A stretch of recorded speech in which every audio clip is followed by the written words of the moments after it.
So guys, if you are doing USMLE questions and you are having a trouble solving USMLE questions, so go with these 10 tips. What would you say, Dr. Hannah? I think it's a great idea because most of the time I'm pulling my hair out. Yes, so we're gonna write it. We're not gonna take much time. We'll just write the 10 tips. And if you apply these, you are guaranteed to know what's going on in every single question, whether you got it right or wrong. Yep. You will be able to identify the line that, if I know this line, I will get the question right or wrong, regardless of any question. Alright, so you have a USMLE or any exam case scenario. So you first always go read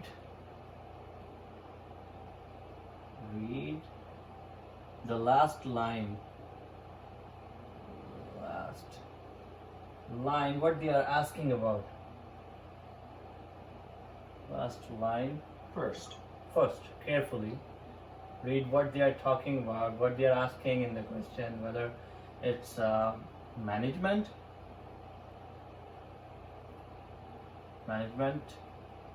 manage the case, treatment, best next step, most accurate test. So always read the last line carefully. So which of the following is most likely the diagnosis, which of the following is most likely whatever. Okay, so now first step is read the last line carefully. I will write second, then I will remove this. The second is, so this is the question. Just suppose this is the question, and this is all the question. These are the options. Maybe C, D. Should we read the choices in the beginning? I would say sometime, but not really. It's better judge your memory, judge your own differential diagnosis. We're gonna come up with the next steps, so tips. So don't bias our mind with the choices before. Let's just get a hold of the question and then go to the top. Yes. So second is age is very, very important. Age of the patient. So I'll write it here. That's good. Age is very important. Age of the patient is very important. Does age include sex also then? Yeah, I'm just putting it together, age and sex. Like, who is the patient? Yeah, female. Is it a child? Is it an adult? Is it a male? Is it a female? Is it an elderly? So sometimes they trick, they're giving a baby by writing it months. Right. Make sure you pay attention on the month, like 16-month-old boy, or just pay attention with the month in the neonate, in pediatrics questions. Cannot stress how important basic things like age, sex, vitals are to getting a question right. It sounds like baby stuff, but if you use the age, sex, and vitals, you can have a good grasp on virtually all of the questions. Yeah, wonderful, Dr. Hannah. Thank you, sir. So we will write now the third point, which is very important.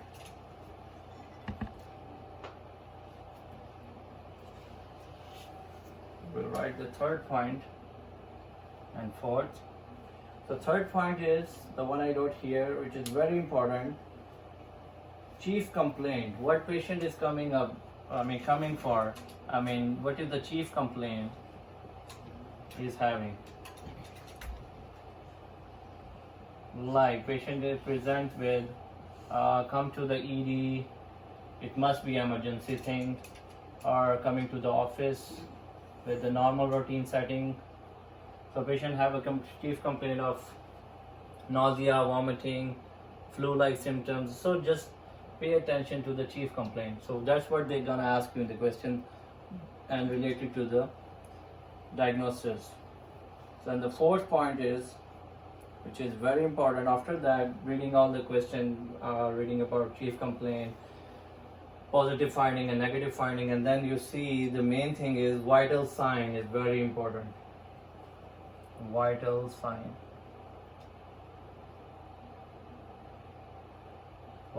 This is the best and high yield point, because this way you will know if patient is hemodynamically stable, dynamically stable or unstable. As soon as you have unstable thing is there, you have something you can, think about, like giving IV fluids, or if it is about a surgery question, you have to do whatever related to the instability, or cardiac question, you know what you have to do with that. But stable patient, pay attention what they're asking, what would be the next step. So fourth point was vital sign in the question. So vital sign is, we know that temperature, blood pressure, pulse, respiratory rate. Look all these things carefully. This is what gonna give you the answer. It will give you a point.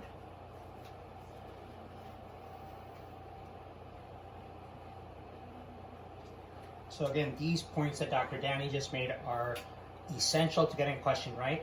As you guys probably already know from any of the steps or any questions you've tried, these questions are going to be filled with distractors. They're going to try to throw you off, they're going to play games, and what happens is by the time you get to the middle or even the end, you're going to be thinking something totally different. And it is very important, like you said in tip number 3, to go back and say, wait a second, what did the patient come with? Because if they came with knee pain, that doesn't matter if the patient went to school and then went abroad and then met their sister and they had breast cancer or whatever. You want to know, wait a second, why did they come? Are they in the emergency room, or are they just a normal patient visit? Are they a male? Are they a female? Are they stable? Are they unstable? So that these kind of basic, even top 5 we've covered so far, top 4, put you in the right frame of mind to know which direction even to proceed.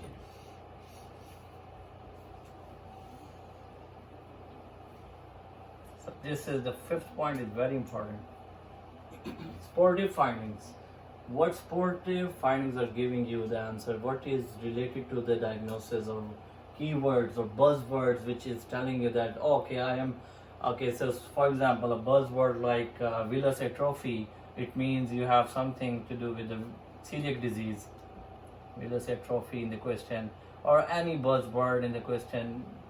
Just pay attention to that. If they are talking about answer in the lungs finding bilateral interstitial infiltrates, means something related to ARDS or related to most likely the pneumonia, atypical pneumonia. So something like buzzwords, sportive findings is very important. Alright, so I'll keep it there. Now the 6th point which I wrote it here is lab values. After that, if the question has the lab values, will be easy, and pay attention what are the lab values, and if you don't know, just look for the normal levels. The lab values are there. Well, make sure you read them properly, know the lab values. If lab values is, for example, if the hemoglobin is low, must be asking about iron deficiency anemia, must be hematology question.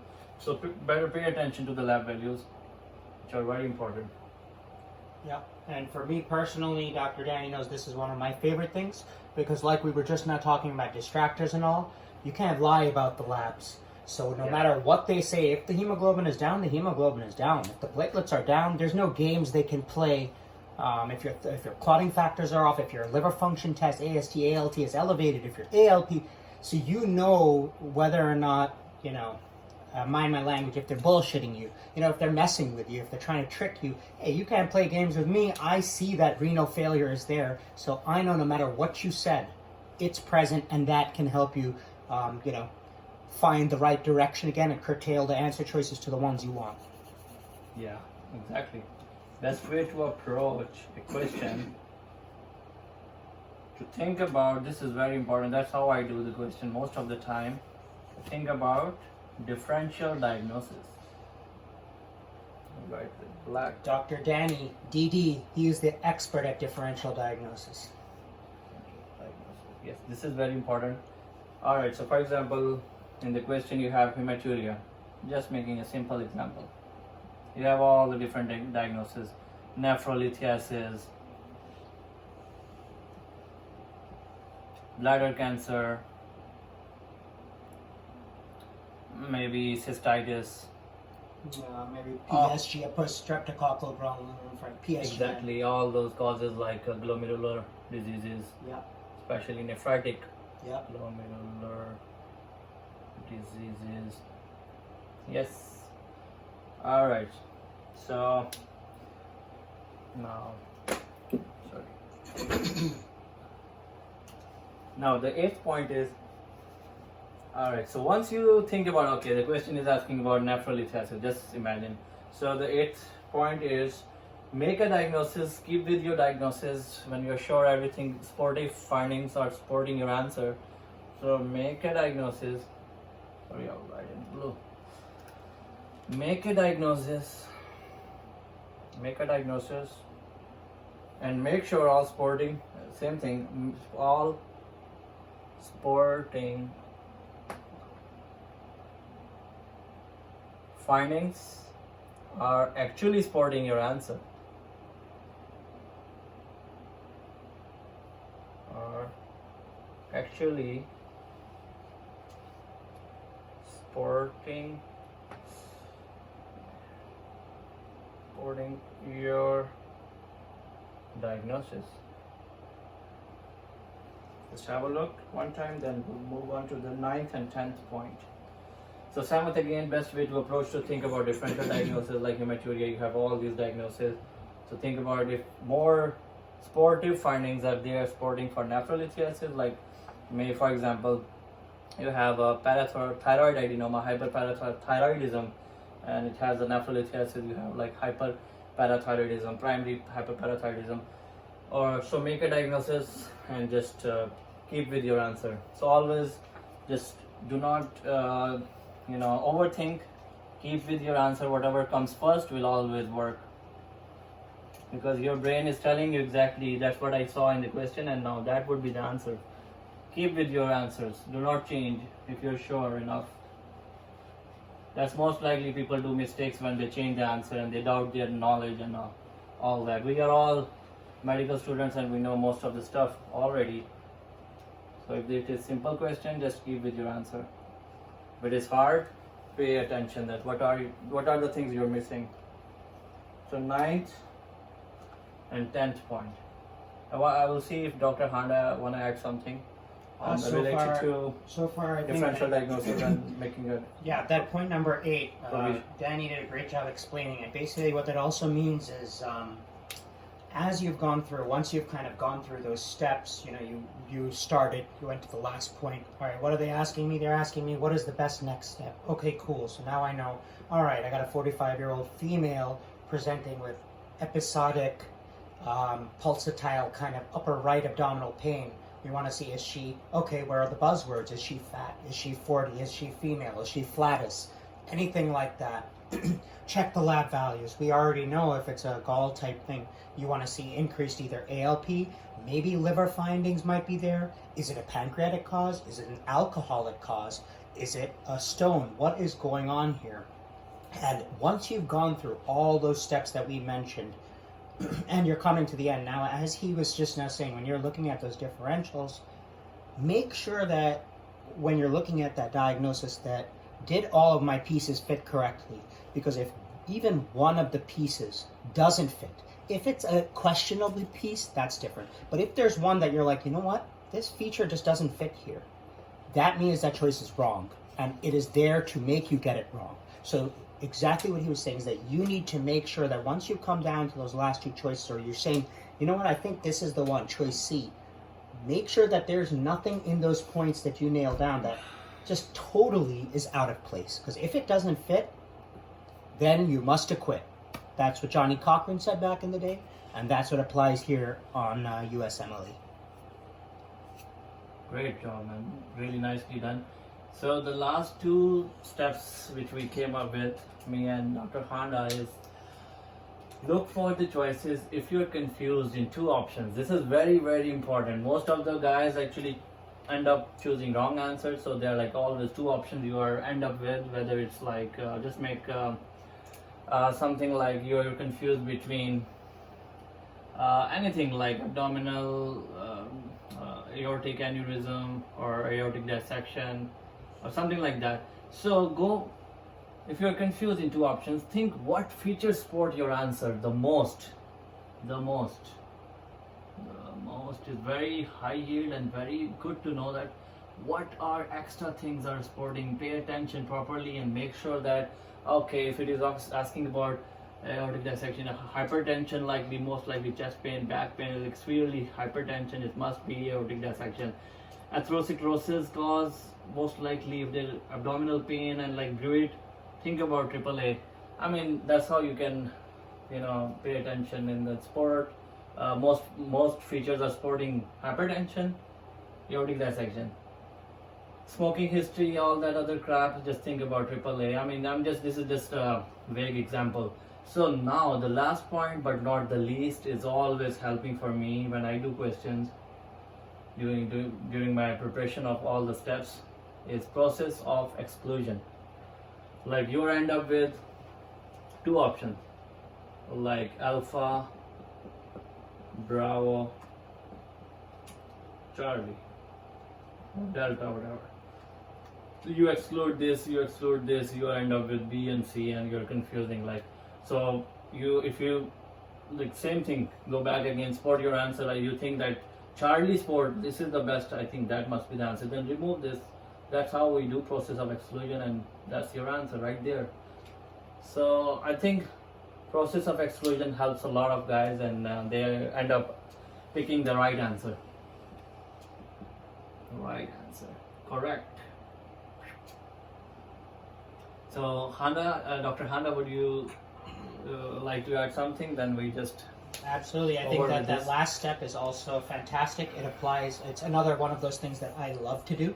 Like my favorites are labs. They can't lie to you exactly, like what Danny said. When I look at a question, the first thing I say is, what's the last line of the question? What are they asking? Next thing I go is age, sex, vitals. I want to know, is it a male? Is it a female? Is it a child? Is it an elderly? Is it a homeless or not?